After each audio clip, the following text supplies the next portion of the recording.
Just opening comments. It started off with a bang. We got 4, they get 3. Middle innings, kind of back and forth. I believed in our guys in the last 2. There's a few things that we did adjustment-wise, and these 2 guys, he gutted it out. Hayes gutted it out on the mound. He probably could have went one more and just went into that batter. Sam goes 0-2, and they probably know in years past he struggled on breaking ball, but he's made adjustment about midway through last year, and he's we call him Playoff Sam for a reason. Playoff Sam for a reason. He goes 6 for 6 against Gardendale last year, and then his 2 home runs at Hazel Green, and he's been hot in the playoffs already. That's Playoff Sam right there. Game's on the line. You want a senior to win that moment. He gives us 118, maybe 118, 119 on the mound. Everybody kind of thought after about 2 or 3 innings but he's a dog. He's undefeated for a reason. And then of course RJ, he struggled against Mountain Brook, but we had a 6-run lead I think when he went in, so we didn't really call pitches the way we normally call it. But the good thing is RJ Brooks can come back and throw tomorrow. Either he goes fastball, get ahead, and he goes cutter, strike out, throw him out. Forrest Heacock, I guess he threw 2 out. They lead the country in stolen bases. I don't think we gave up 1. He goes inside move on a 2-2 count in a clutch situation. And that's just because these guys have been there and done that, and their heart rate is normal. Like 2-2, 2 outs, runners on first and second, Pierce Dutton at second base, we go inside move, get him in a rundown and tax. So just hats off to those guys. And then I don't know, I think we had another rundown or 2 maybe. And just, I always say give it up to Jeter, meaning Sam Robertson. Just give it to Jeter when we got a rundown, or first and third. And our defense played solid. Other than the ball, that would have been awesome if Huddy could have caught that ball and then let him finish the next hitter. But just hats off to these guys. So let them go. I'll shut up. Can you guys give us your take on those 2 rundown plays? I thought those were 2 really big plays. We practice that play a lot. Over the past 4 years, we've gone over that over and over and over, and he's right. It's just us feeling comfortable in those hard situations that help us do it in the game when there's pressure on. So. Basically what he said. We've been working on this for 3 months, and I have confidence in our defense that we can get outs like that, and it showed tonight. On the unassisted rundown, was that? Tell me about that. Was that something that you did on? The fake throw to first, was that all part of the plan, I guess? Yeah. I just saw him kind of running at me, and then he was making a move, like whether I went to third or second. So I just decided to pump fake and then run at him. So, and he came back towards me. So. Take me through the at bat with the go ahead hit there. I knew if I could score that runner on second, I had confidence in our pitchers that they're going to shut him down. That's what happened. How does he go? Curveball. Curveballs for a strike on the first pitch. Curveball, foul, pulled foul, and just a little term that we say middle, meaning like stay smooth, stay through the middle, and he did hit a single or double right center? Single. And did you steal 2 bases or 1 base? You stole 1, and we had another one still. So. But I thought hats off to Hayes for making an adjustment. I think they were on top of the plate. Tomorrow we'll have turf. That line will be there. Today, I think the white line was gone after the first inning because both sides, us and them, we swipe it out of there. So, but tomorrow it'll be true. I don't think that they'll be able to get on top as much as they did. We're in a dogfight. I think everybody that was here tonight knows that it's going to be a dogfight tomorrow. I just know that we just got to win one of the 2. They've got to play great for 14 innings. We can't worry about what they do. We can only control what we do. We'll upload the film. We'll try to get anything that we can get on film tonight. Important for these guys to put something in their body, get some rest. 10 o'clock start tomorrow.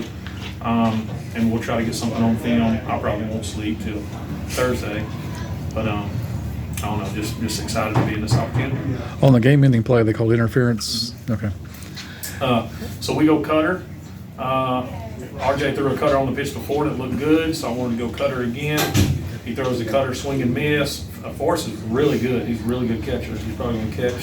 He's going to be a Division I catcher down the road. But because they're so close to the plate, and it was a two-strike approach, cutter away, probably leaning over. It was probably accidental. Good job. Hats off to the umpiring crew for being able to call that and ending the game like that. Because sometimes in that moment, you're like, man, that's the right call. But in that moment, should we end the game? Very similar to last year, Etowah had a walk-off balk. But these guys ran four-man crews in the semifinals all across the state. Last year they did not. So the state finals was the first time they had a four-man crew, and they were just a little bit iffy. But hats off to our state association and our umpire officials association for deciding to go semifinals, four-man crew, and finals. I vote for all 5 rounds, four-man crews, but I just don't know if we have enough quality umpires to be able to do that in the first and second round. Peyton tomorrow? Sir? Peyton tomorrow? We only got to win one of the 2. So we've had that happen to us every round.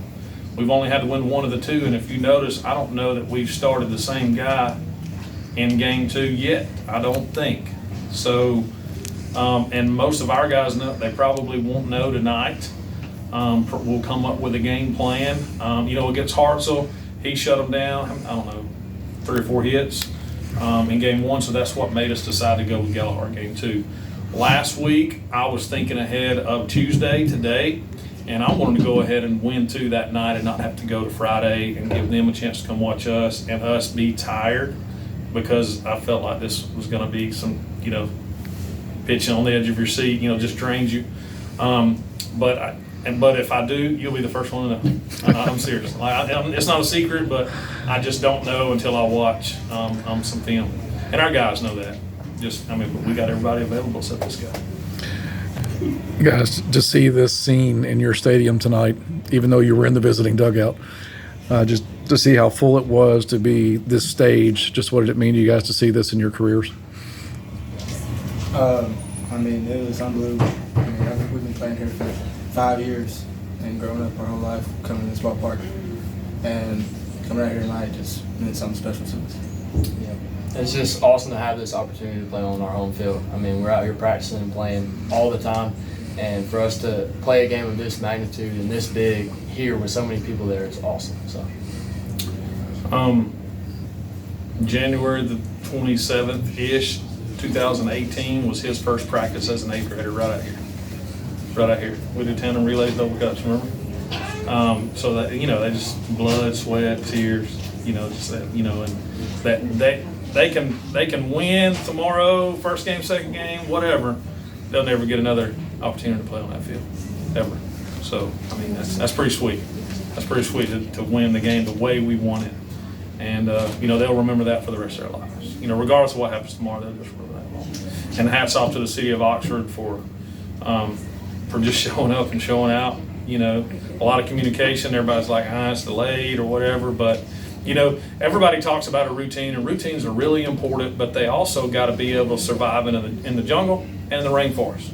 They got to. You might go 4 hours without BP, right? Like we did today. We took BP at 1, we didn't start till 16, 5 hours. So, if you get stuck that, hey, I've got to have a routine, then, I've got to take my cuts or whatever. So, but what an awesome opportunity to play in front of the city of Oxford. Our city does it right. Coach Brooks, I know what Coach Rudy Abbott meant to you. Mm-hmm. Just the opportunity to win a state championship on a field named after him, what would that mean to you? Man, that's pretty strong right there. Sophomore, junior, senior year, I probably called 98% of the games, and my freshman year was the first year that Rudy Abbott Field was built, and so it was a lot of memories. Nothing like what they got right now. We had to lift weights in the bullpen and get dressed in the Coliseum parking lot, but now they got the Taj Mahal now. We had the same So, but yeah, a lot of history there. That's awesome. I didn't think about that, Chandler. But, these guys won a county championship. They played there before. I don't know that we played another non-county game there. I think a few years ago we played the semis and the finals there. But they're familiar with that. He wanted to throw on Jacksonville State's mound because he threw so well and likes it. But He's our guy. He's our game one guy all 5 rounds. I don't know if we're at 12-0 on the year. I mean, he did not get beat his senior year. That's awesome. But we got to go get him tomorrow. Also, last thing for me, having experience playing on that field with it being all turf, do you think that's an advantage for y'all? Because the ball rolls differently, sliding, I mean, everything about that is different. I think so, honestly, because like you said, we're very familiar with JSU's field and how their turf works, and we're probably gonna get some work on there, some more work, and we'll be ready to go. Anything, Jeff? Good? All right. Thank y'all. Great job. We're so proud of y'all. Y'all play baseball.